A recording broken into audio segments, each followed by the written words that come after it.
கதை கேட்க தயாராயிட்டீங்களா? இன்றைக்கான வேதவசனத்தையும் கதையும் பார்ப்போமா? சில சமயம் சில காரியத்தை செய்யணும்னு நம்ம ஆரம்பிக்கிறோம். ஆனா இடையிலேயே சோர்வுற்று நம்ம அந்த காரியத்தை நிறுத்திடுறோம். அப்படி இருக்கக்கூடாது. நம்ம இடையில சோர்வுற்றாலும் நம்ம புது பலத்தை நமக்குள்ள உருவாக்கிட்டு நம்ம தொடர்ந்தோம்னா வெற்றி நிச்சயமா கிடைக்கும். வேதம் என்ன சொல்லுகிறது என்று பார்க்கலாம். கலாத்தியர் 6:9. நன்மை செய்கிறதில் சோர்ந்து போகாமல் இருப்போமாக, நாம் தளர்ந்து போகாதிருந்தால் ஏற்ற காலத்தில் அறுப்போம். பார்த்தீங்களா வேதம் என்ன சொல்லுதுன்னு? நம்ம ஒரு நல்ல காரியம் செய்யும் போது நம்ம சோர்ந்து போகக்கூடாது. நம்ம ஒரு காரியத்தை செய்யும் போது உடல் அளவுலையும் மனதளவுலையும் சுற்றி இருக்கிற சூழ்நிலையிலையும் நமக்கு சோர்வு ஏற்படும். அதை தாண்டி நம்ம ஜெயிக்கணும். ஒரு கழுதைக்கு ஒரு மலை உச்சியில ஏறணும்னு ஆசை. அது தினந்தோறும் அந்த உச்சியை பார்த்து ஒரு நாள் நான் மேலே ஏறி வருவேன் அப்படின்னு சொல்லும். ஒரு நாள் அது முடிவெடுத்துருச்சு, இன்னைக்கு நான் மலையில ஏற போறேன் அப்படின்னு.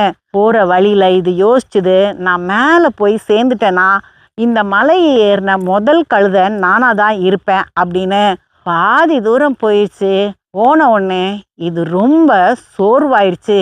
வேர்த்து கொட்டி ஒரு பாறை மேலே உட்காந்துருச்சு. அப்போ அது யோசிச்சுது, இதுக்கு மேலே நம்மளால முடியாது, அதனால கீழே போயிடணும். நான் இவ்வளோ நாள் ஆசைப்பட்டதெல்லாம் ஒரு தேவையில்லாத காரியத்துக்கு இன்னைக்கு நான் தேவையில்லாமல் என்னுடைய சத்தையும் என்னுடைய நேரத்தையும் விரயம் பண்ணிட்டேன் அப்படின்னு. அப்போ ஒரு கழுகு அந்த பக்கமாக பறந்து வந்துச்சு. அந்த கழுகு அந்த கழுதைகிட்ட கேட்டுச்சு, நீ ஏன் இங்கே உட்காந்துருக்க, நீ என்ன யோசிச்சுட்டு இருக்க அப்படின்னு. அப்போ அந்த கழுதை எல்லாத்தையும் சொல்லுச்சு. அப்போ அந்த கழுகு சொல்லுச்சு, நான் ஒரு காரியம் சொல்லவா? நீ பாதி தூரம் வந்துட்ட. நீ கீழே போகிற தூரமும் மேலே ஏறி போகிற தூரமும் ஒன்று தான். ஆனால் நீ மேலே போயிட்டனா வெற்றியோட சந்தோஷமா கீழே திரும்பி வருவ.